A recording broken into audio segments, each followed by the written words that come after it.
La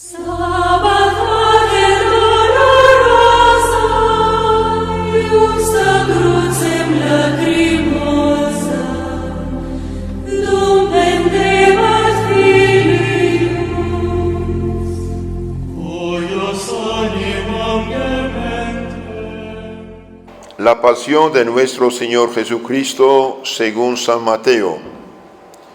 En aquel tiempo vino Jesús con sus discípulos a la granja que se llama Getsemaní y dijo a sus discípulos: Sentaos aquí mientras yo voy allí a orar. Llevándose a Pedro y a los dos hijos de Zebedeo, comenzó a contristarse y a abatirse. Entonces les dice: mi alma está triste hasta la muerte, aguardad aquí y velad conmigo. Luego, adelantándose un poquito, cayó sobre su rostro y orando decía: Padre mío, si es posible, pasa de mí este cáliz, mas no se haga lo que yo quiero, sino lo que quieras tú. Luego vino a sus discípulos y los halló durmiendo.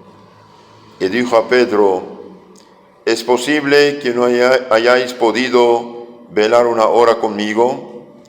Velad y orad para no caer en tentación. El espíritu sí que está pronto, pero la carne es flaca. Volvióse de nuevo y oró diciendo: Padre mío, si no puede pasar este cáliz sin que yo lo beba, hágase tu voluntad. Y vino otra vez y los halló dormidos, porque estaban sus ojos cargados de sueño. Y los dejó y de nuevo se fue a orar por tercera vez, repitiendo las mismas palabras. Entonces volvió a sus discípulos y les dijo: dormid y descansad. He aquí, llegada la hora, y el Hijo del Hombre va a ser entregado en manos de los pecadores. Levantaos, vamos de aquí, ved que ha llegado ya el que me ha de entregar. Aún estaba él hablando cuando llegó Judas, uno de los 12, y con él una gran multitud armada con espadas y palos. Venían enviados por los príncipes de los sacerdotes y ancianos del pueblo. El traidor les había dado esta señal diciendo: aquel a quien yo besare, ese es, prendedlo. Y enseguida, acercándose a Jesús, le dijo: Dios te salve, maestro. Y lo besó. Y Jesús le dijo: amigo, ¿a qué has venido? Al mismo tiempo llegaron los demás y echaron mano a Jesús y lo prendieron. Y uno de los que estaban con Jesús, extendiendo su mano y desenvainando la espada, hirió a un criado del pontífice, cortándole una oreja. Entonces le dijo Jesús: mete tu espada en la vaina, porque todos los que se sirvieren de espada, a filo de espada morirán. ¿Por ventura piensas que no puedo rogar a mi Padre y me daría ahora mismo más de 12 legiones de ángeles? Pues, ¿cómo se cumplirían las Escrituras según las cuales conviene que así suceda? Entonces dijo Jesús a las turbas: como a un ladrón habéis salido con espadas y palos a prenderme. A diario estaba sentado en el templo con vosotros, enseñando, y nunca me prendisteis. Mas todo esto ha sucedido para que se cumpliesen las Escrituras de los profetas. Entonces lo abandonaron todos sus discípulos y huyeron. Mas los que prendieron a Jesús lo llevaron a casa de Caifás, el sumo pontífice, donde estaban reunidos los escribas y los ancianos. Pedro los seguía de lejos hasta el palacio del sumo pontífice. Y habiendo entrado dentro, estaba sentado con los criados para ver en qué paraba todo aquello. Mas los príncipes de los sacerdotes y todo el concilio buscaban algún falso testimonio contra Jesús para condenarlo a muerte, y no lo hallaron, aunque se habían presentado muchos falsos testigos. Por último llegaron 2 falsos testigos y dijeron: Este dijo, puedo destruir el templo de Dios y edificarlo en 3 días. Y levantándose el sumo pontífice, le dijo: ¿No respondes nada a lo que estos deponen contra ti? Pero Jesús callaba. Entonces el sumo pontífice le dijo: Te conjuro de parte de Dios vivo, que nos digas si tú eres el Cristo, el Hijo de Dios. Jesús respondió: Tú lo has dicho. Y aún os digo que veréis después al Hijo del Hombre sentado a la diestra de la majestad de Dios venir sobre las nubes del cielo. Entonces el sumo pontífice rasgó sus vestiduras diciendo: Ha blasfemado. ¿Qué necesidad tenemos ya de testigos? He aquí, ahora acabáis de oír una blasfemia. ¿Qué os parece? Y ellos respondieron diciendo: Reo es de muerte. Entonces lo escupieron en la cara y lo maltrataron a puñetazos, y otros le dieron bofetadas diciendo: Cristo, adivina, ¿quién es el que te ha herido? Pedro, entre tanto, estaba sentado fuera en el atrio, y se llegó a él una criada diciendo: Tú también estabas con Jesús el Galileo. Mas él lo negó en presencia de todos, diciendo: No sé qué dices. Y saliéndose al pórtico, lo vio otra criada, y dijo a los que allí estaban: Ese también andaba con Jesús el Nazareno. Y otra vez negó, afirmándolo con juramento y diciendo: No conozco a tal hombre. Poco después se acercaron los circunstantes y dijeron a Pedro: Seguramente eres tú también de ellos, porque tu mismo acento te traiciona. Entonces comenzó a maldecir y a jurar que no conocía a semejante hombre. Y al momento cantó el gallo. Y se acordó Pedro de la palabra que le había dicho Jesús: Antes de cantar el gallo, me negarás 3 veces. Y salió de afuera, lloró amargamente. Llegada la mañana, todos los príncipes de los sacerdotes y los ancianos del pueblo celebraron consejo contra Jesús para entregarlo a la muerte, y lo condujeron atado y lo entregaron al presidente Poncio Pilato. Entonces Judas, el que lo había entregado, viendo a Jesús condenado, arrepentido de lo hecho, restituyó las 30 monedas de plata a los príncipes de los sacerdotes y a los ancianos, diciendo: He pecado vendiendo la sangre inocente. Mas ellos le dijeron: ¿Qué nos importa a nosotros? Allá tú. Mas él, arrojando las monedas en el templo, se fue y se colgó con un lazo. Y los príncipes de los sacerdotes recogieron las monedas y dijeron: No es lícito ponerlas en el tesoro del templo, porque son precio de sangre. Reunido el consejo para tratar el asunto, compraron con ellas el campo de un alfarero para sepultura de los extranjeros, por lo cual fue llamado aquel campo Haceldama, esto es, campo de sangre, y así se llama aún hoy día. Entonces se cumplió lo del profeta Jeremías: Han recibido 30 monedas de plata a precio del puesto en venta, según que valuando valuado por los hijos de Israel, y las emplearon en la compra del campo de un alfarero, como me lo ordenó el Señor. Fue pues Jesús presentado ante el presidente y lo interpeló diciendo: ¿Eres tú el rey de los judíos? Le respondió Jesús: tú lo dices. Y por más que lo acusaban los príncipes de los sacerdotes y los ancianos, nada respondió. Entonces le dice Pilatos: ¿no oyes de cuántas cosas te acusan? Mas no le respondió Jesús palabra alguna, maravillándose mucho el gobernador. Por Pascua acostumbraba el presidente conceder la libertad a un preso a elección del pueblo, teniendo a la sazón en la cárcel uno muy famoso que se llamaba Barabás. Preguntó Pilatos a los que se habían juntado allí: ¿a quién queréis que os suelte? ¿A Barabás o a Jesús, que es llamado el Cristo? Porque sabía que por envidia lo habían entregado.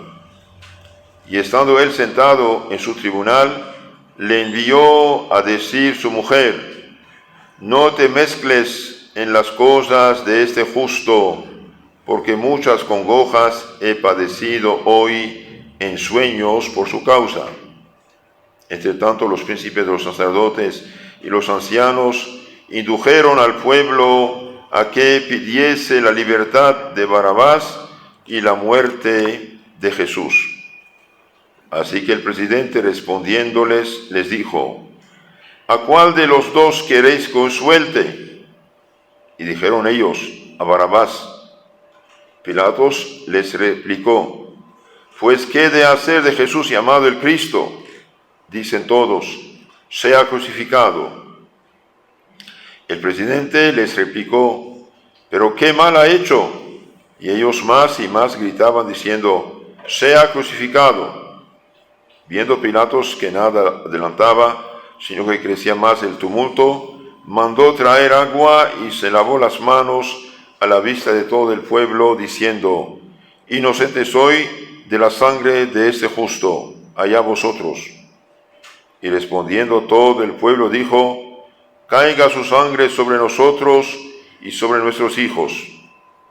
Entonces les soltó a Barabás, y después de haber hecho azotar a Jesús, se los entregó para que fuese crucificado. Entonces los soldados del presidente, tomando a Jesús y colocándolo en el pórtico del pretorio, reunieron delante de él toda la cohorte, y desnudándolo, lo cubrieron con un manto de púrpura, y teniendo una corona de espinas, se la pusieron sobre la cabeza, y una caña en su mano derecha. Y doblando ante él la rodilla, lo escarnecían, diciendo: Dios te salve, Rey de los judíos. Y escupiéndolo, tomaban la caña y le herían la cabeza. Y después de escarnecerlo, lo despojaron del manto y le pusieron otra vez sus vestidos y lo llevaron a crucificar. Y al salir de la ciudad hallaron un hombre de Cirene llamado Simón, el cual obligaron a cargar con la cruz de Jesús. Y llegados lugar llamado Gólgota, esto es lugar del Calvario, le dieron a beber vino mezclado con hiel. Mas él, habiéndolo probado, no quiso beberlo. Después que lo hubieron crucificado, repartieron entre sí sus vestiduras, echando suertes para que se cumpliese lo del profeta que dice: se repartieron mis vestiduras y sobre mi túnica echaron suertes. Y sentándose junto a él, lo guardaban. Y pusieron sobre su cabeza la causa de su condenación, así escrita: este es Jesús, el Rey de los judíos. Al mismo tiempo fueron crucificados con él 2 ladrones, uno a la diestra y otro a la siniestra. Y los que pasaban por ahí blasfemaban de él, meneando la cabeza y diciendo: «Va, tú que destruyes el templo de Dios y lo edificas en 3 días, sálvate a ti mismo si eres hijo de Dios. Desciende de la cruz». Asimismo, insultándolo también, los príncipes de los sacerdotes, como los escribas y ancianos, decían: «A otros ha salvado y no puede salvarse a sí mismo. Si es el Rey de Israel, descienda ahora de la cruz y creeremos en él. Confió en Dios, líbrelo. Ahora sí que lo ama, pues dijo: yo soy hijo de Dios». Y los ladrones que estaban crucificados con él, esto mismo le echaban en cara. Desde el mediodía quedó cubierta de tinieblas toda la tierra hasta la hora 9, es decir, 3 de la tarde. Y cerca de la hora 9 clamó Jesús con una gran voz diciendo: Eli, Eli, lama sabactani. Esto es: Dios mío, ¿por qué me has abandonado? Algunos de los circunstantes, oyéndolo, decían: a Elías llama este. Y luego, corriendo, uno de ellos tomó una esponja, la empapó en vinagre y, puesta en la punta de una caña, se la dio a chupar. Los otros decían: dejad, veamos si viene Elías a librarlo. Entonces Jesús, clamando de nuevo con una voz muy grande, entregó su espíritu. Entonces el velo del templo se rasgó en 2 partes, de arriba hacia abajo. Tembló la tierra y se partieron las piedras y se abrieron los sepulcros, y los cuerpos de muchos santos que habían muerto resucitaron. Y saliendo de los sepulcros después de la resurrección de Jesús, vinieron a la santa ciudad, apareciéndose a muchos. Entre tanto, el centurión y los que con él estaban guardando a Jesús, visto el terremoto y las cosas que sucedían, se llenaron de gran temor y decían: verdaderamente este hombre era el Hijo de Dios. Y estaban ahí a lo lejos muchas mujeres que habían seguido a Jesús desde Galilea para cuidarlo, de los cuales eran María Magdalena y María, madre de Santiago, y la madre de José, y la madre de los hijos de Zebedeo. Siendo ya tarde, vino cierto hombre rico de Arimatea, llamado José, el cual era también discípulo de Jesús. Este se presentó a Pilatos y le pidió el cuerpo de Jesús. Pilatos entonces mandó que les entregase el cuerpo.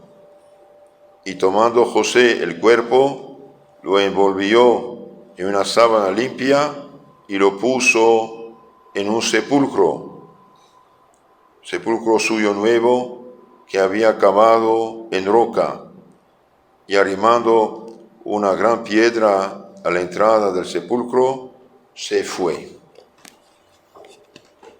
En nombre del Padre, del Hijo y del Espíritu Santo. Amén. Queridos hermanos, acabamos de escuchar la pasión de nuestro Jesucristo, escrita por el apóstol San Mateo, y vemos todas las injusticias, las humillaciones que nuestro Señor padeció. Ustedes saben que Cristo fue condenado únicamente y exclusivamente por haber dicho la verdad, que ese es el Hijo de Dios encarnado. Van a acusar a nuestro Señor de muchas cosas inventadas, y al final, en otro evangelio, lo veremos, en San Juan, bien exigen de Pilatos la crucifixión y le dicen: se dijo Hijo de Dios, según nuestra ley debe morir. ¿Por qué nuestro Señor murió? Ustedes lo saben, solamente refresco un poco su memoria. Nuestro Señor murió por amor, por caridad, por misericordia con los pobres pecadores que somos. El hombre desde el inicio del paraíso terrenal había pecado y al pecar perdió la gracia, lo que llamamos la santidad. La gracia es algo divino que Dios comunica a nuestra alma, que nos hace hijos de Dios. Es como la luz en la lámpara, es como el alma en el cuerpo. Un cuerpo sin alma es un cadáver. Un alma sin la gracia, sin la santidad, es un cadáver también, es lo que llamamos pecado mortal. Entonces, Adán y Eva, al pecar por escuchar a la serpiente, que es el demonio, perdieron la gracia y la santidad, perdieron los demás dones que Dios le había dado, de morir, no sufrir, etc. No pudieron comunicar a sus hijos lo que habían perdido. Por lo tanto, habían cerrado delante de sí y delante de todos los hombres futuros la puerta del cielo, y con riesgo de caer en el infierno eterno. Entonces Dios, que es todopoderoso, que es misericordioso, y a pesar de haber sido el ofendido, prometió un Salvador, en Génesis 3:15, el hijo de la mujer que va a aplastar la cabeza de la serpiente. Y este hijo de la mujer que aplastó, de hecho, el Viernes Santo, la cabeza de la serpiente, es nuestro Jesucristo.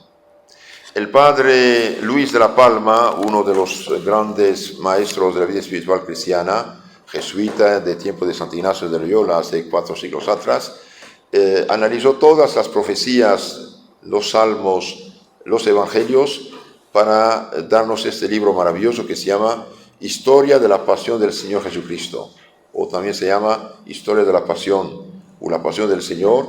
Analiza todo esto. Y bien aquí dice, nuestro Señor sufrió todo lo que sufrió, toda la agonía, los juicios injustos, la flagelación, la curación de espinas, el vía crucis, y finalmente clavado en la cruz entre cielo y tierra. Sufrió todo esto en nuestro lugar, para que nosotros no fuéramos al infierno, sufrir eternamente esclavos de Satanás y maltratados por ese tirano. Y bien, Él dio su vida por nosotros. San Pablo dice, me amó y por amor dio su vida por nosotros. Lo mismo dice el Apocalipsis, lo mismo dicen los apóstoles. Por amor nuestro Señor realizó esta obra de misericordia. Y como es Dios y hombre al mismo tiempo, veía y conocía todos y cada uno de nosotros. Cristo en la cruz veía y conocía a todos y cada uno de nosotros, y veía todos los pecados que íbamos a hacer. Y Él quiso expiar para que no fuéramos al infierno eterno. Y esta salvación que por amor nuestro Señor nos ha merecido, y por caridad y misericordia, la confió únicamente y exclusivamente a la iglesia cristiana auténtica que Él mismo fundó, que es la Iglesia Católica. ¿Por qué la católica? Y porque es la única iglesia fundada por Cristo, está en el Evangelio, y la única iglesia que tiene 2000 años. Y esta iglesia recibió el encargo de ir a predicar su palabra, su evangelio, su enseñanza, su doctrina a todas las naciones y bautizar toda criatura. En nombre del Padre, del Hijo y del Espíritu Santo. Gracias a Dios, todos, pienso, hemos tenido la dicha de ser bautizados, y desde niños, bendito sea Dios, cuanto antes mejor, para tener la gracia de la santidad. Y si después del bautismo hemos tenido la debilidad, la imprudencia, la locura de entregarnos otra vez a Satanás y ponernos al borde del infierno eterno, nuestro Señor, el día de su resurrección, triunfador del demonio, del infierno y de la muerte, bien dio a sus apóstoles, que había consagrado sacerdotes desde el Jueves Santo, bien dio a sus apóstoles un poder divino, el de perdonar los pecados. Cuando los fariseos decían, ¿quién puede perdonar los pecados si no solo Dios? Tenían razón, es verdad. Y Jesús dijo, para que sepan que el Hijo del Hombre tiene poder de perdonar los pecados, sanó en ese momento el paralítico, a quien había dicho, tus pecados están perdonados. Entonces, este poder exclusivo, divino, de perdonar los pecados, de resucitar las almas, de expulsar el pecado del demonio, lo dio a sus apóstoles el día de la resurrección. Recibe el Espíritu Santo. A quienes perdonan los pecados quedan perdonados, y a quienes retienen quedan retenidos. ¿Y dónde está esto en la Biblia? Porque cualquiera ahora es ya maestro en Biblia. Si no dice en la Biblia ya no vale nada. Y bien está en la Biblia. Y por desgracia, los hermanitos perdidos y engañados por Lutero y los falsos profetas, no leen la Biblia. Y si leen estos falsos pastores que son catequistas del error y no son sacerdotes para nada, los engañan dando una interpretación falsa. Ese es el problema de esta gente, de la Biblia falsificada. San Juan, capítulo 20, 23, reciben el Espíritu Santo. A quienes perdonan sus pecados quedan perdonados y a quienes tienen quedan retenidos. Por lo tanto, queridos hermanos, si ustedes escuchan unos ignorantes de primera que dicen cualquier tontería, no hagan caso. Reciben el Espíritu Santo. ¿Para qué? A quienes perdonan sus pecados quedan perdonados.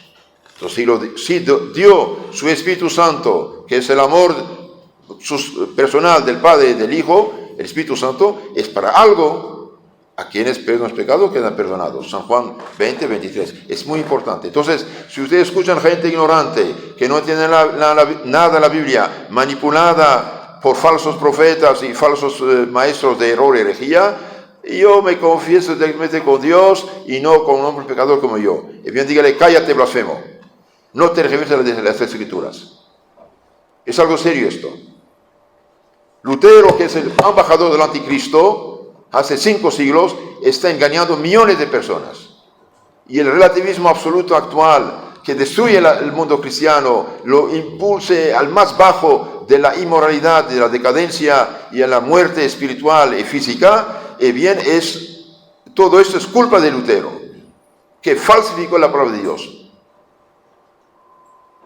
El perdón de los pecados en los cristianos bautizados se hace en la confesión, en la penitencia. No es un hombre, queridos hermanos, que perdona nuestros pecados. Es Dios mediante un instrumento. Como Dios nos ha creado, mediante nuestros padres, que los usa como instrumento, como colaborador, como ministro suyo, el sacerdote perdona los pecados en nombre y por autoridad de Cristo. Dice, yo te absuelvo tus pecados en el nombre, por la autoridad del Padre, del Hijo, del Espíritu Santo. Vete en paz, no peque más. Y sí. Y por eso, mis hermanos, hay este secreto absoluto de la confesión. Muchos católicos hoy, debido por desgracia a la decadencia del catecismo y de información a veces superficial en unos lugares, no saben que la confesión es un secreto absoluto. No hay ninguna excepción, ninguna, de hablar de la confesión escuchada. El sacerdote nunca, jamás de los jamases, puede decir nada, ni una palabra, ni un solo pecado de nadie que escuche la confesión. Y si lo hiciera, haría un pecado gravísimo, mortal, pecado mortal. Y sería excomulgado ipso facto de la Iglesia Católica y solo el Papa podría confesarlo, o su delegado. Sepan esas cosas, queridos hermanos, es algo serio. La confesión es una resurrección. La confesión es aplicar los frutos de la pasión de nuestro Señor Jesucristo a nuestras almas para expulsar este mugroso, malhechor, maldito demonio que nos engaña, que nos pesca, que nos lleva a la perdición. La confesión por el pecado limpia el alma, expulsa el demonio, abre la puerta del cielo, cierra la del infierno y nos abre la puerta del cielo. Nos devuelve la gracia, la santidad, que es algo divino, que nos ilumina, purifica, santifica, nos hace hijos de Dios y alumbra nuestra fe y esperanza y nos da la caridad y el Espíritu Santo. Alumbra también, activa las virtudes infusas de prudencia, justicia, fortaleza, templanza y todas las demás virtudes que derivan de estas y activa los 7 dones del Espíritu Santo. Por eso la Madre Iglesia, por autoridad de Cristo, quien os escucha, me escucha, quien os rechaza, me rechaza, dijo nuestro Señor a los apóstoles y por lo tanto a sus sucesores legítimos. La Iglesia, por autoridad de Cristo mismo, pide y ordena a todos sus hijos de uso de razón por arriba, sin excepción, de confesarse y comulgar en este tiempo de Cuaresma y Pascua para tener parte con la resurrección de Cristo, victoria de Cristo, derecho a la vida eterna. Que hermanos, si alguien hace tiempo no se confiesa, si hace tiempo está paralizado, el demonio le presenta 1000 miedos lo paraliza, no le hagan caso. Una persona que cae en un pozo profundo debe gritar socorro. Y cuando llega la cuerda que quieren, meten cual quieren sacarlo del pozo, tienen que colaborar amarrándose. Lo que estoy diciendo, que hermanos, es Dios que lo dice por mi boca. Soy ministro del Señor, no puede engañarlos. El que en ese momento está en pecado mortal, Dios le dice: hijo mío, véngase cuanto antes, como el hijo pródigo. Véngase, tengo las manos abiertas para recibirte, para perdonarte, para santificarte, para darte la paz y el Espíritu Santo y para darte derecho a la vida eterna. No quede cadáver ambulante, no me deshonres. Mis hermanos, cuando pensamos en todo lo que Cristo sufrió por nosotros, es absurdo por un cristiano de dejarse rehén, esclavo de un mugroso rebelde, demonio que sufre y sufrirá eternamente el infierno. No le hagamos caso. El sacerdote, como el doctor, conoce todos los pecados que hay, no se preocupen. El doctor, cuando mira la cara de uno, sabe lo que uno tiene por sus estudios, es normal. Entonces el sacerdote sabe todos los pecados. ¿Qué puedes hacer que un hombre no haga? Hay 10 mandamientos. Haz pecados, sí, sea humilde y ejerce tu fe, hijo. ¿Por qué nos confesamos? Porque tenemos fe. Todavía, gracias a Dios, a pesar de haber perdido la gracia y la caridad del Espíritu Santo por el pecado mortal, todavía Dios en su misericordia nos deja la fe para precisamente hacer actos de fe, acercarnos a los medios que Dios nos da. Reciben el Espíritu Santo, a quienes pero sus pecados quedan perdonados. Entonces, cuando uno se confiesa, hace un acto de fe, un acto de caridad consigo mismo, un acto de justicia con Cristo, pues, de cierto modo, porque dio ya su sangre por nosotros, y también un acto de humildad. Padre, soy un pobre pecador, pero yo tengo la confianza en nuestro Señor y en su perdón. Queridos hermanos, una persona en estado de pecado mortal está el infierno en potencia. ¿Qué significa esto? En cualquier momento puede caer en el infierno si muere en pecado mortal. ¿Quieren ir al infierno? Es una tontera. Es un mal negocio. El santo cura de Ars, que comenzaba 15 a 17 horas por día y más, dijo: si Dios permitiera a un sacerdote ir a la puerta del infierno, bien todos los condenados gritarían voz alta sus pecados para salir de ahí. Pero ya no hay tiempo. Cuando uno deja este mundo, está en la eternidad, o salvación o condenación. Nosotros que tenemos la dicha, no debemos posponer esto. ¿Por qué? Y porque el tiempo no existe. Lo que existe es el momento actual, punto. Lo que existe es la hora presente. Mañana no existe. Esta noche yo puedo morir. Si hoy usted escucha la voz del Señor, no diga mañana. Mañana no existe. El demonio da mucho miedo a la confesión. ¿Por qué? Porque a patadas está expulsado el alma. Sí. Un día dijeron a Santo Cura de Ars de hacer un exorcismo, rechazar de una persona el demonio. Y el santo contestó: el mejor exorcismo es una buena confesión. Es una buena confesión. La confesión nos devuelve la gracia, nos hace hijos de Dios, nos limpia, nos perdona, nos da la paz, nos da la caridad, nos da el Espíritu Santo, alumbra nuestra fe y esperanza, alumbra nuestras virtudes, nos da derecho al cielo y los dones del Espíritu Santo. ¿Por qué quedar en pecado? ¿Por qué quedar al borde del infierno, queridos hermanos? Entonces, anímense esta semana, o cuanto antes, una buena confesión, y después de la confesión, acérquense al comulgatorio.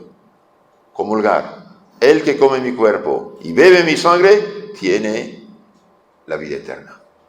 Yo lo resucitaré en el último día. Comunión, confesión, oración. Y también, después de la confesión, cuidado, alejarse de las ocasiones del pecado. Personas, lugares, amistades, aparatos, alejarse de estas cosas. Si usted peca por debilidad y por imprudente, porque tienes aparatos, y en vez de esto tienes acceso al pecado, aleja de esos aparatos. Nunca ir a la cama con el celular en la mano. Nunca tener esos aparatos, de apagarlos, colgar fuera. Y cualquiera que te manda, que es anzuelos del demonio, videos, fotos, chistes, no sé qué, que pueden hacerte caer, bloquear a esas personas, bloquearlas y eliminarlas. Son unos enemigos, son unos instrumentos de Satanás. Entonces, queridos hermanos, nuestro Señor murió, dije, en la cruz para nuestra salvación. Esta salvación la confió a su Santa Iglesia, y la Santa Iglesia nos las comunica mediante los santos sacramentos y no de otro modo. Los santos sacramentos son los medios ordinarios normales de la salvación. Claro, hay excepción, por ejemplo, un cristiano, no sé, en un país donde no hay sacerdotes, está en pecado mortal, quiere confesarse, quiere hacer lo que Dios pide que haga y no hay sacerdote, o se pone de rodilla, de todo corazón pide perdón al Señor, haciendo actos de confesión perfecta, con firme propósito de enmendarse y de confesarse cuanto antes, pues queda perdonado, porque ahí él quiere hacer lo que Dios pide. Pero él que pudiendo confesarse, teniendo a su alcance posibilidad de la confesión con el sacerdote y no quiere confesarse porque con mente protestante, con mucho orgullo, quiere ir al gran jefe directamente, que bien está en la ilusión. Un día un pastor llamó a un sacerdote, pastor enfermo, el padre fue a verlo y le dijo: pastor, me llamaste, aquí estoy. Sí, padre, estoy enfermo, voy a morir. ¿Y qué puedo para ti? Confesarme, padre. Quiero confesarme. Y el padre dijo: pero oye, hace años le está diciendo a la gente otra cosa. ¿Qué pasa contigo? Sí, dice, yo pretendía confesar directamente con Dios, pero yo nunca escuché su voz que dice: te perdono. Mientras a los otros sí lo escucho, yo te absuelvo, yo te perdono en el nombre del Padre, del Hijo y del Espíritu Santo. El padre dijo: vos si regresas católico, rechazas la herejía con mucho gusto. Y finalmente se confesó, le dio los santos soles, se comunió y murió en paz. Sí. Que los hermanos somos seres sensibles.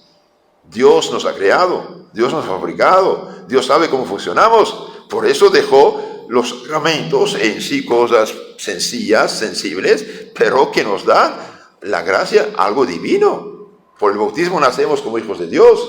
Por la confirmación crecemos para ser como adultos fuertes. Por la Eucaristía nos alimentamos del pan de los ángeles, de los fuertes. Y si hemos fallado, si estamos heridos, la confesión es la medicina sanadora y purificadora. Y los santos óleos que preparan el alma para ir a la eternidad, si Dios nos llama en este momento a dar la salud. Estos 5 sacramentos son para todos. Y por eso digo a los padres de familia presentes o ausentes, valoricen el catecismo de sus hijos. Un niño que tiene uso de razón ya puede pecar gravemente. Por eso necesita confesión, necesita comunión, necesita la confirmación para tener la fuerza de Dios. No descuiden la formación cristiana de sus hijos. Un niño de los 6, 7 años a los 12, 14 que se confiesa regularmente comulga, cuando empiezan los problemas de la rebeldía, de las pasiones, está ya armado. Pero si nunca se confiesa comulga y entra en el pecado, es un problema. Pidamos a Madre Santa María también, que estuvo presente en ese drama que es Hermanos de la Pasión. Nadie como ella sufrió después de Cristo, claro, y al lado de Cristo. Y en San Juan, este día de la crucifixión, en San Juan capítulo 19, dice: mujeres, es decir, mi señora, mi dama, aquí tienes a tu hijo, en la persona de San Juan. Discípulo, aquí tienes a tu madre. Entonces, acudamos a nuestra madre. Como dije, si hace tiempo no se confiesan, tienen miedo, el demonio astuto, diga: madre mía, aquí estoy, tómame por tu mano, llévame al doctor. Que la madre nos ayude a recuperar, si no la tenemos, la gracia, la santidad, para ir un día al cielo. Si estamos en gracia, seguir adelante y nunca más dar entrada al demonio en nuestras almas. Amén. En nombre del Padre, del Hijo, del Espíritu Santo. Amén.